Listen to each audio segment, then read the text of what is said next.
Good evening, everyone. I'm Arvind Jaisi, and I hope all of you had a wonderful Rakhi. Again, belated Happy Raksha Bandhan in case you missed out our last video. And I hope all of you are doing well within the comforts of your home, at your work life, and also at other places. Well, the festival is over. All the carousal and cajoling must have come to an end. And let us get back to square one. Especially all those people who have been preparing for exams, IELTS, civil service exams, wherein English plays a predominant role and can pretty much make or break it. So let's try and bring back that energy and try and retain that energy so we can restart and rejuvenate a bit. I'm sure this last week must have provided some rejuvenation to everybody. But now celebrations are over and let's get back to basics. Let's do a bit of recap. One conclusion that we can arrive at of all the classes that we have had so far is the importance of atmosphere. And we discussed about myriad ways that we can employ and embrace in order to create that environment. And then we also discussed how to identify the mistakes that we are committing. To be absolutely specific, the words, the commonplace words which lack charm, gravitas or verisimilitude need to be omitted of our language. And we have to continuously, over a long stretch of time, beat ourselves whenever we end up using that word that we are not supposed to use, so that it becomes a part of us and we start avoiding that word naturally. And then there's of course a blank in our sentences because we have stopped using that word.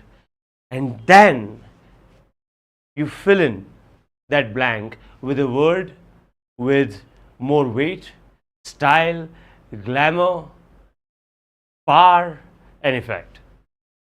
And then what do you get in totality? Your sentences become more stylish. There happens, or it gets an aesthetic value once you do that. So this is all what we tried understanding in our last few classes, and this was a little bit of a recap of whatever we have done. Now, obviously, we were on a bit of a hiatus, a small hiatus rather. What do you mean by hiatus? When you take a break from something that you've been doing. It's a long break, but we can use it here also. So hiatus is one word that you can have or use in place of a break. So we have been on a bit of a hiatus. We've not been doing our classes, but as I have mentioned at the very word go, that we need to muster every bit of courage required to get out of that carousel and get back to square one. It is going to be a little bit decombobulating. Now, what do you mean by decombobulate? That means uncomfortable, confused, right? So it is going to be a little bit decombobulating, restarting all of it again. But bear with me, it is imperative, it is the need of the hour, and as Shakespeare says, cometh the hour, cometh the man. Because anytime you could be asked to appear for an interview, anytime your exam, it's India as a country which is an eventful country, anytime anything can happen. So your exam may get preponed and then you have to appear a little bit earlier than the time you were expecting to appear. So let's be prepared. Let us always be mentally prepared to learn, and let us never lose touch with our with this student side that we have, that we all of us have inside of us. The urge to learn should never be eschewed, even while we are in the maddening chaos, in the middle of the maddening chaos of festivities. We should never eschew that. So today, we are going to talk about something exponentially important. Something that plays a mammoth role in determining the future of our life. Now, what is it?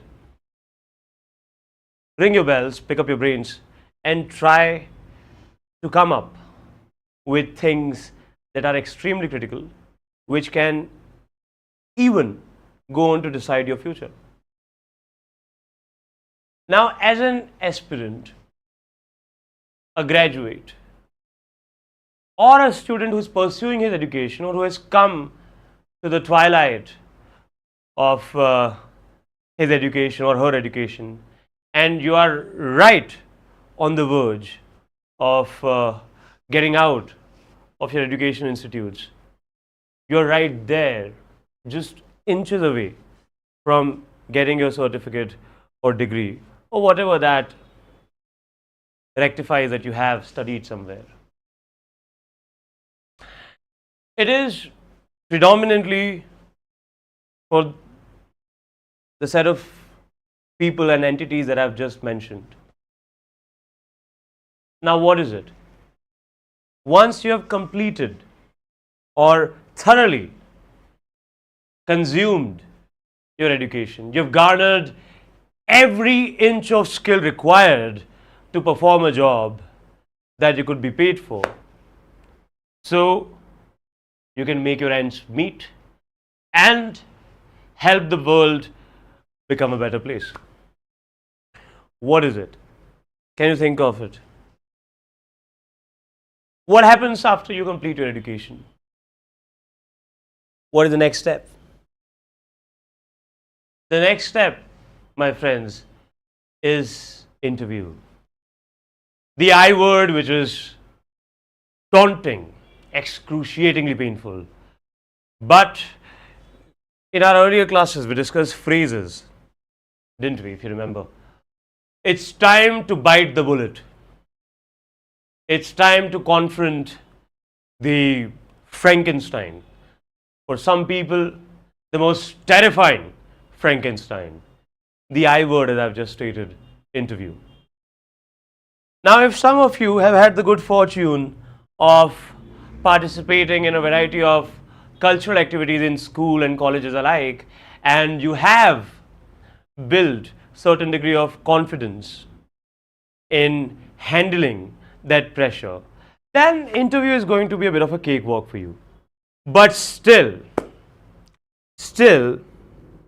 do not be living in this fool's paradise. It is going to be a few notches easier for you compared to other people who have not been participating in co-curricular activities at school and colleges alike. But there's a catch. There is a catch, and I give you the caveat. There's still a process you need to follow. There is still something that you need to have, which has to be a little more premium than the confidence you've accumulated by participating in a variety of activities in schools and colleges and variety of other functions. We are going to discuss that today. Now, keeping the confident ones aside, let me directly address the mere mortals, the students who lack that id. Id, in other words, is called instinct. So it is another word that you can use in place of instinct. Whenever you're trying to use the word instinct, don't use instinct and rather resort to the word id. So students, candidates, people who lack that id or that confidence to hold their own in an interview or in a situation wherein an argument is put forth and they have to handle that argument, and they simply lack that capacity. They don't have that efficacy, or they simply do not have the galls to deliver the goods. Now this is for them and for the former as well. As you may have all the confidence in the world, but you may still lack the ability to use language. Now, language at times can become the cheapest tool to convey your innermost emotions, expressions, feelings, thoughts, and ideas. And it can also be the most beautiful tool to convey the same things that I just mentioned. Now, even if you have all the confidence in the world, and if you lack the manner, the tact, which is a prerequisite to convey properly your innermost feelings, thoughts, ideologies, expressions, plans, then you are more likely to fail the interview. And that rejection will be heart-throbbing. It will scar you, considering you have this strong belief all your life that you are good at it, and suddenly you are exposed. There's nothing wrong with your confidence, but there may be a few things wrong with the way or with the tact of you when you convey your ideas. Without any further ado, let's get inside.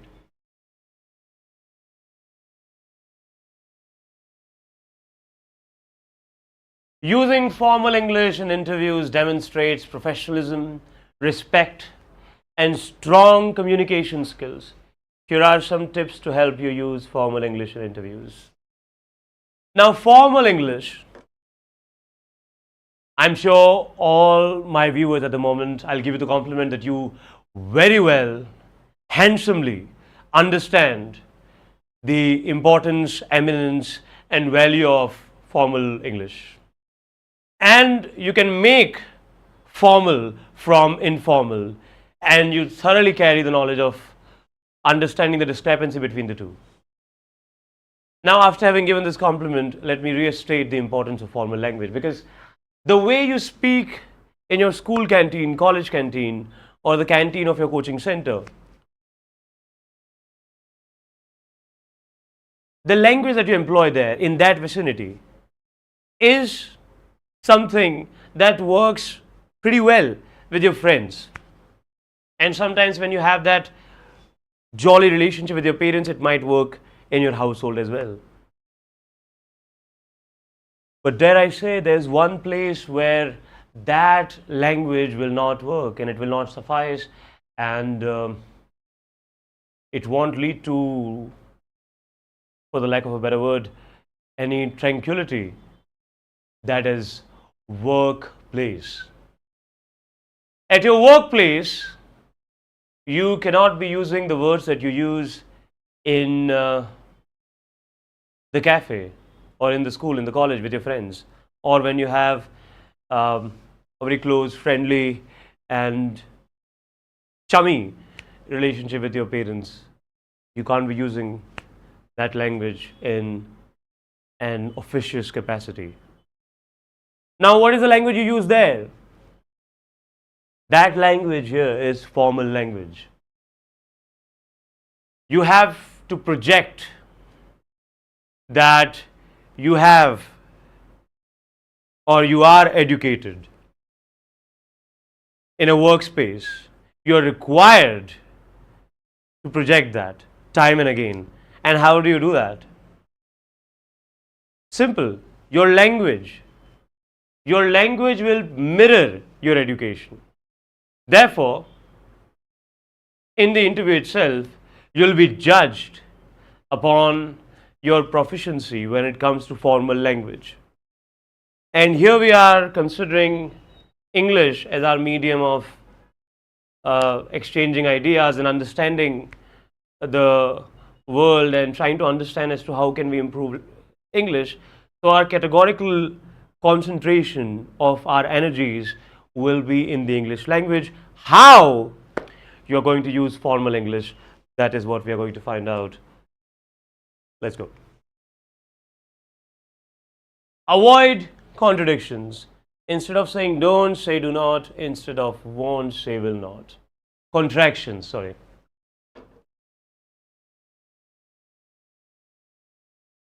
No shortcuts. In other words, what the screen behind me is trying to accentuate is no shortcut while giving an interview. There's one word that I got acquainted to last year. I made a friend, and one word that she employed was I don't wanna. Now, this may, again, as I'm stating, I don't wanna. This may work really well when you're sitting somewhere enjoying the carousal with your friends. But it will not work at all in an interview. Similarly, I don't, I won't are, for example, some words that you need to avoid. Speak full. Do not cut corners, because there is an incessant attempt by the HR or by the examiner or by anybody for that matter who is trying to assess you, who is trying to take your interview. There is an incessant attempt to find loopholes in your communication. They are observing you meticulously almost without making it conspicuous. You may not know, but because they'll sound very nonchalant, but they are observing you. They're trained for that. That is their job. That's what they're required to do. They're required to observe without seeming extraordinarily diligent. That is their job. So you need to avoid these words. Want, don't, I don't wanna, I can't, let me. Some Gen Z slangs which nowadays have become extraordinarily popular need to be omitted. There is a grave need, I'd rather say, with almost a warning, because it can get you into torrid waters and you may not be able to find your way back. So you need to avoid basically these Gen Z slangs, Gen Z terms, so that you sound formal, elegant and graceful in your interview. At least on the grounds of your eloquence, you won't be obscured. I hope you understood that. And if there is a minority amongst the viewers who happen to be employing these phrases, it's high time that you stop doing so. Let's go ahead. Use full words instead of info, say information, instead of biz, say business.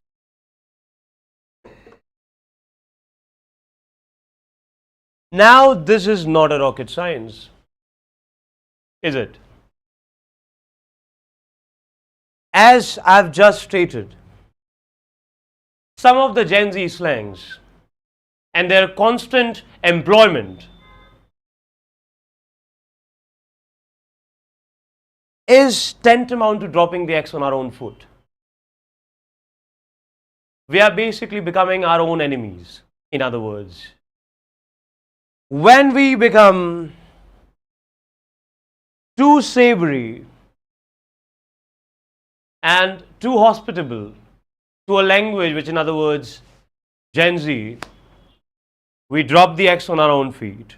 We become our own enemies and we inflict trouble upon ourselves. And when a person does that or resorts to ways of self-destruction, there is no way it emits any degree of intelligence. Why would you do that to yourself? There is one word that all of us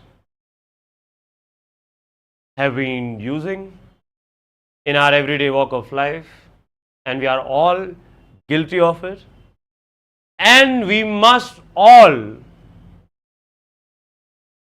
admit to that guilt and put ourselves to the arbitrariness of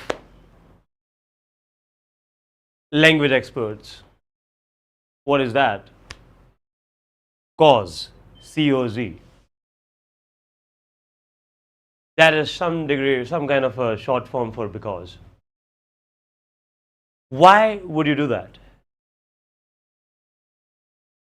Isn't it thought-provoking?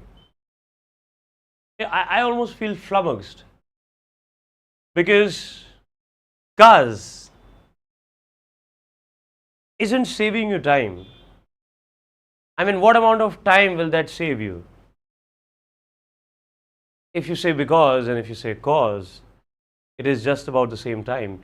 And to kill this notion, to demystify this notion, it does not sound cool either. Believe you me. Any language that is not puritanical and that is puerile does not sound cool. It sounds childish. It sounds silly. It sounds mawkish.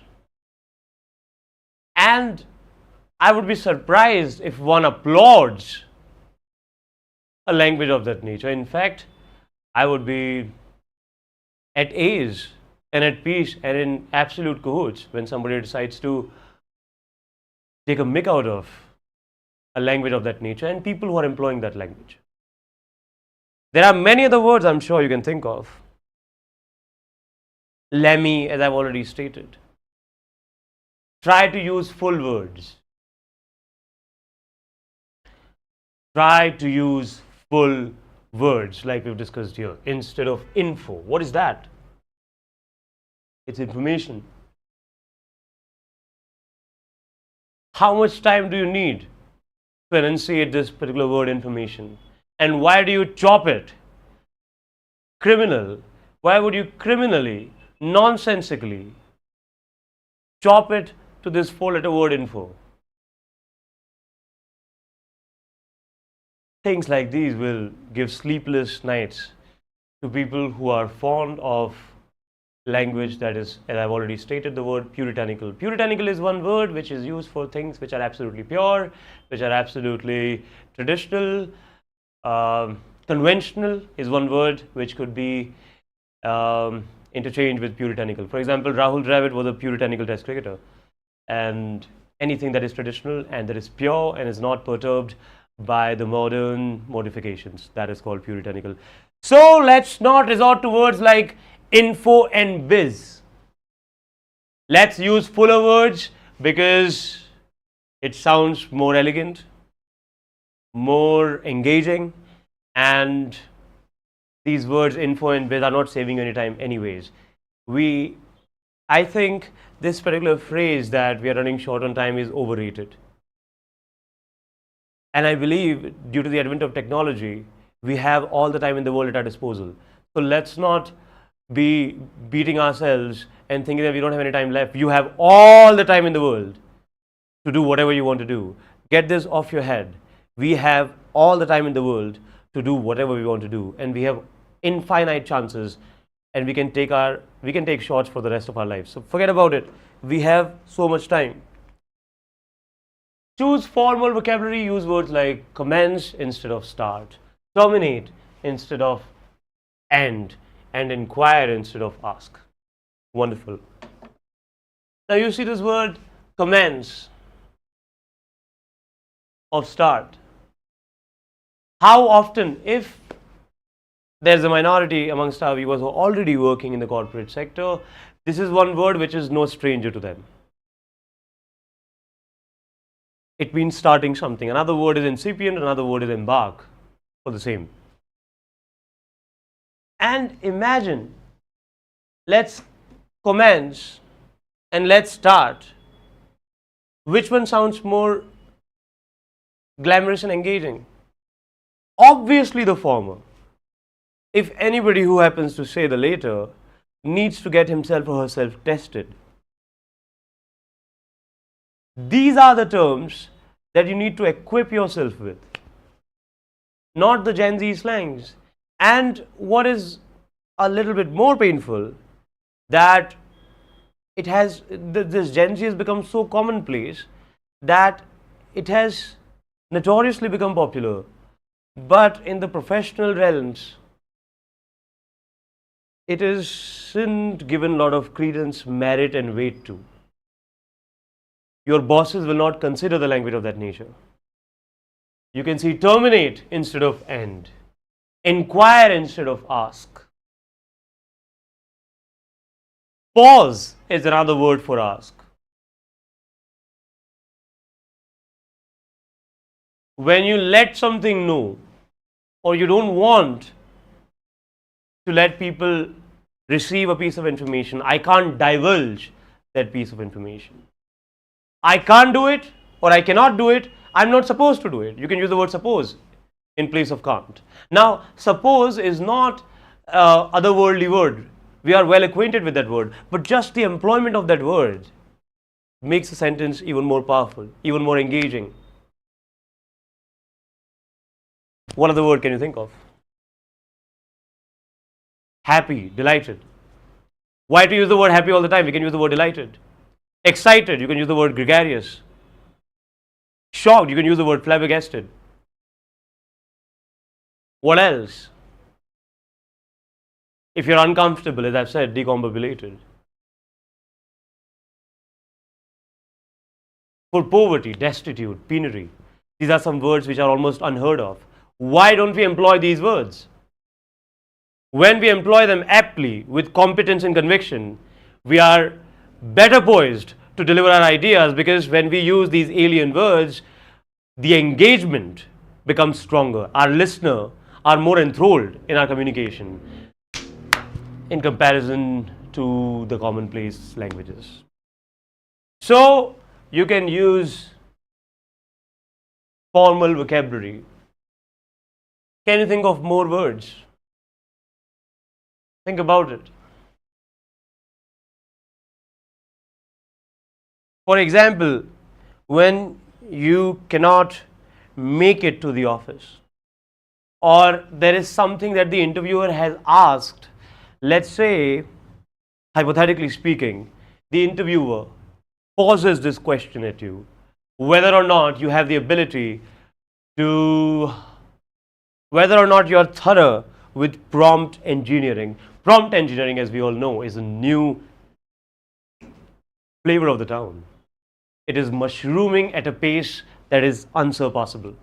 So if the interviewer or the boss or the HR, whatever, pose this question at you, inquiring your abilities in regards to prompt engineering, and if you happen to not know a jack about it, not knowing a jack about it means it's a phrase that you can use when you are absolutely clueless, when you don't have any idea whatsoever in regards to any subject. For example, I can't play chess, so I don't know a jack about chess. For example, I don't know anything about prompt engineering, I don't know a jack about prompt engineering. But that phrase should be not used when you are in an interview setup. That is a phrase which you use maybe in a speech, while writing an essay, while trying to up the ante and strengthen your argument. In an interview, you may try and omit that. I've just brought it up for conventional wisdom so that you note it down or something. So let's come back, let's pull ourselves back. And you do not possess an incredible degree of knowledge about prompt engineering, or perhaps your knowledge is null and void. Null and void means absolutely nothing, below zero. In that situation, if you say directly that I know, I don't know, right? That will send a very strong message. And a strong message of what? A strong message of a deep-seated pessimism. Now, how do you avoid that? When you are unable to do something, or you are incompetent at something, what do you say? I'm afraid I'm not thoroughly prepared for prompt engineering. I'm afraid I can't do a night shift. I'm afraid I will not be able to do a night shift. Are you understanding? Now, this simple modification will prompt your interviewer or whosoever, boss or HR, whatever, to evoke a certain special attention merely for you, just because you have used a sentence which reflects a negative trait of yours, but in a seamless packaging. And suddenly you don't seem as pessimistic as you would had you resorted to the sentence, no, I cannot.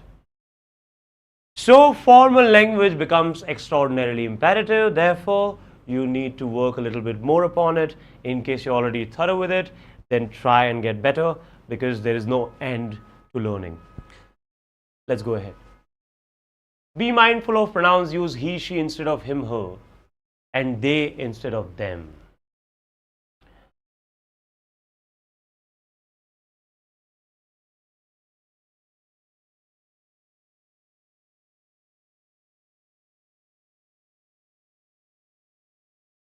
Now, this is one thing which isn't incredibly critical, but you may take that into account. Avoid using him and her and them. Instead, use he or she, or use they. As in English, these particular pronouns are avoided, and for the reasons that I'm not extraordinarily thorough with. Once I get in touch with the reasons, I'll definitely share it with you. But this is not a very critical piece. You can always try and use he and she instead of him and her, and they instead of them, because it adds more value to your communication. It doesn't expose you in any which way possible, which will obviously lend you a brownie or two from your boss, HR, or interviewer. Avoid slang and idioms. Phrases like break a leg, bend over backwards may not be familiar to everyone. So, as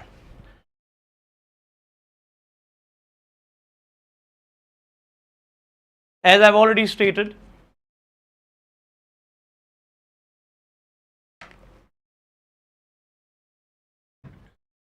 phrases and idioms must be avoided at all costs. Although in our initial classes we discussed the importance of idioms and phrases, but they are definitely, we're not cutting any slack on their import. They are absolutely important. They're important in a different capacity. When you're writing an essay, when you're trying to provide strength, and when you're trying to invigorate your argument, then you resort to idioms and phrases, because then your argument reaches another level and it hits the roof. But in an interview, there is a handsome possibility that the person who's sitting opposite to you, and the person who's trying to read you, the person who's trying to assess you, may not be familiar with the idioms and phrases, and in that case, that could lead to a communication gap, and that can pretty much become the grounds for rejection. And that's the last thing that we are seeking, being obscured or rejected in an interview. Therefore, you need to be avoiding slangs and idioms and phrases in an interview. But apart from that, in your everyday walk of life, you can frequently, endlessly, incessantly, round the clock, employ idioms and phrases, because what they do is irreplaceable, matchless.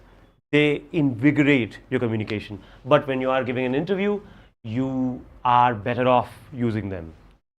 So, must not, need not, and should not use idioms and phrases when you have appeared for an interview, because that could land you a negative remark. So, be wary of that. Use polite language. Say please, thank you, and excuse me. Now, oh dear, this does not come as an absolute stranger, does it? You have to be extraordinarily polite in your interview. But what I have observed is people at times conflate politeness with being submissive. And there is a very stark discrepancy between the two. Being polite is when you are being respectful, dignified, and graceful in an interview. When you watch your words, when you give astute, acute answers to the questions posed at you, when you at every step try and retain your composure and try and be as elegant, eloquent, and seamless as possible. But by no stretch of imagination does that mean that you have to be submissive. You don't have to bow down or anything like that. You don't have to become a sycophant, or you don't have to lose your self-respect in an attempt to be polite. Being polite is one thing, being submissive another. Do not conflate one with the other. When you're being polite, you're employing a polite language. Please, kindly, pardon, when you use these words. But when you become scared, when you become petrified and terrified of the interview, that is not politeness. Some people have conflates. Many of people that I happen to know became extremely submissive, plummeted to the bits and pieces right before the interview because they conflated the two. Please do not conflate the two. You have to be polite, and by polite I mean you have to be sound, well composed, well calculated, suave, elegant, and you have to watch your words at every step of the interview, at every line that you are uttering off your mouth. You need to be mindful of it. But that does not mean you become scared, nervous, or become like a rabbit caught in the headlights. Rabbit caught in the headlights is another phrase that means when a person is absolutely clueless, is absolutely flummoxed and in a conundrum, and is unable to get out of that conundrum. So do not conflate the two. So how would you remain polite in an interview? When you use these words, please, thank you, and excuse me. Whenever you receive a compliment, you say thank you, or I'm gratified, or I appreciate that, or it means a lot. When you want to make a request, please, kindly, could you? These are the words that you could resort to when you're trying to make a request. Now you sound polite without sounding submissive, reluctant, hesitant, and, for the lack of a better word, loser. You don't have to sound like a loser. You have to sound polite. Do not conflate the two. The next one, excuse me, whenever something has left you a little confused, a little plummeted, or if you want to go somewhere, you need not directly say, I am going to the washroom, or I'm going out, or I'm going to go eat. You can just use this word, excuse me. And then it's self-explanatory that you need to be excused because you have something more critical and more important than the work that you are doing at the moment. So when you use these words, you sound polite, but dare I say, do not sound like a loser. You don't have to submit yourself to the arbitrariness of your interviewer. You have to hold your own. You have to sound elegant, suave, charming, well controlled, graceful, not scared, frightened, or petrified. There's a big difference between the two, and many people have conflated the two and have landed in troubled waters, many a times even getting obscured or rejected on the grounds of extreme anxiety. Do not let that happen with you. Avoid filler words, or like.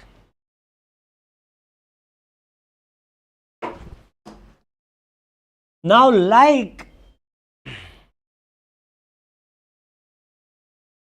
for example, I go, like, I have a cup of tea, like, I go and cook, like, I go to the gym, like, I don't know, like, so that I'm sure some of you are doing it. I'm sure I'm myself guilty of doing so. I'm sure so many of my friends have done that. But imagine that in an officious environment wherein somebody is trying to interview you, assess you, and trying to gauge your proficiency when it comes to communication, and this is one word that you're frequently using.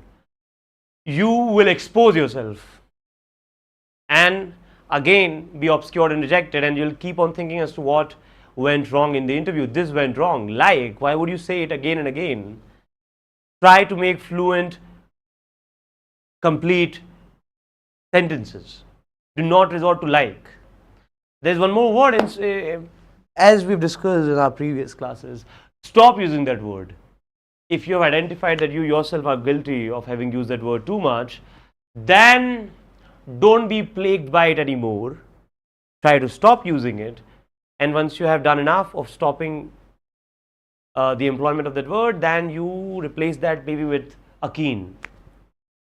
When you're trying to show a certain relationship between two prepositions, you can use the word akeen. Simple as that. Don't use the word like. That leaves a negative impression. Like this, like that. I like this, like I'm like this, like I can cook a little bit, like I can, like I go for a run, like I'm always. Don't use the word like. Try and refrain that. And if you are at the moment in a habit of using this word too much, then it's high time that you identify that and you nip it in the bud. Nip it in the bud is another phrase, but bear in mind you'll not use phrases, idioms in an interview. Speak clearly and slowly, enunciate your words and avoid rushing. Now you sound polite like that. If you have a certain speech impediment which coerces you to speak really fast, then there is one solution, that is to speak louder, which will at least enable your listener to make sense out of your words. There are some people who are plagued with such speech impediments, and it's natural. There's nothing wrong about it. You need not be beating yourself. You need not feel bad. It's not a maleficence. You don't become a malefactor. It happens. And if it is the case with you, there is a solution which is apt for your condition. What you do in that case, if you feel that you have a speech impediment which prompts you to speak really fast, then the best course for you is to speak loudly. Because if you are speaking in a low tone, that will worsen the matters for you and as well for the listener. So what you do in that situation is you try and speak loudly. Now this is for the ones which are plagued by speech impediments. For the ones who don't have any such impediments and are simply a byproduct of their environment, or simply haven't ever deliberately tried to take a course to improve themselves via their own selves or an institution, for them the advice is to pace it down, to speak slowly, politely, finish their sentences. Let the listener hear every single word, enunciate every single word. Speak clearly so that your listener can make sense out of it. And if you have a speech impediment, I'll again tell you, speak louder so that at least we can hear you and make sense of your ideas. Otherwise, it will be doubly more difficult for us to decipher or intercept as to what you said. So, avoid rushing. For the ones who don't have any problem, avoid rushing. From today onwards, you can start that course by yourself. Try to be slower. Don't rush, because then your boss or somebody who's asking you questions will consider you an anxious person, and an anxious person becomes a potential threat for the annual productivity. And nobody wants anything that is counterproductive. So beware of that.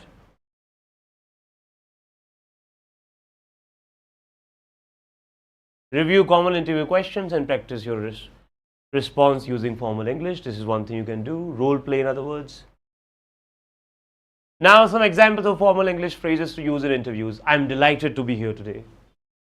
I'm gregarious to be here today. I am at absolute ace to be here today. I'm excited to be here today. I'm exuberant to be here today. Thank you for the opportunity to discuss my qualifications.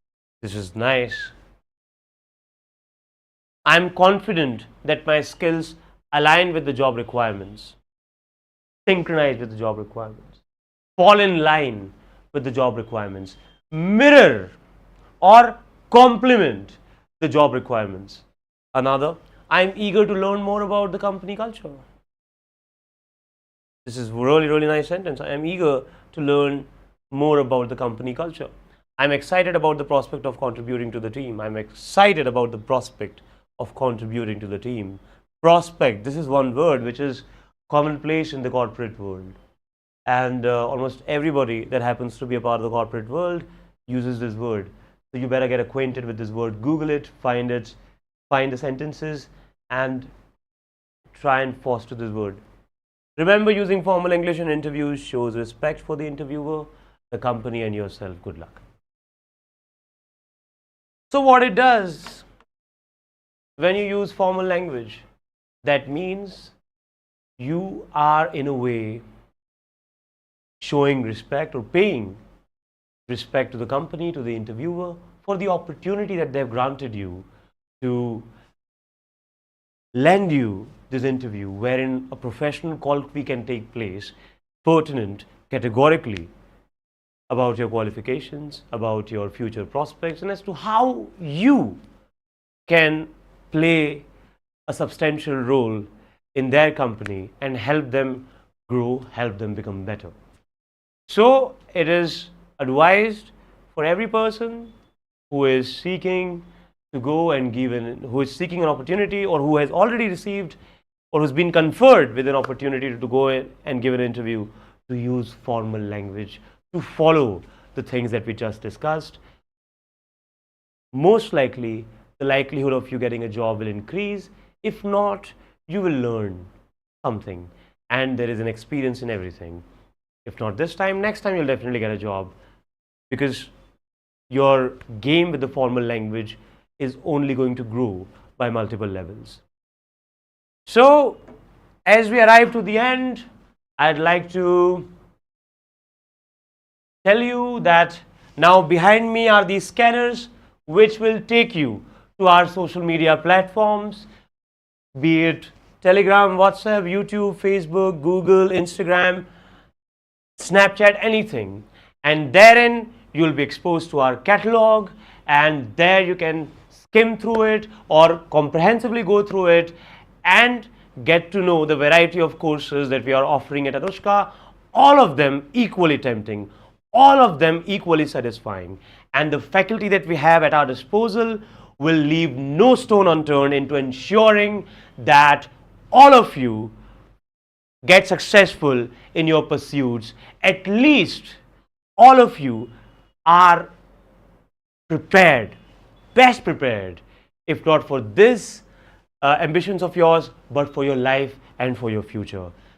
We'll again come up with another class tomorrow. Till then, it's a goodbye from our side, and try and incorporate everything that we've learned today and everything that we've learned in our previous classes. I'll see you tomorrow. Thank you.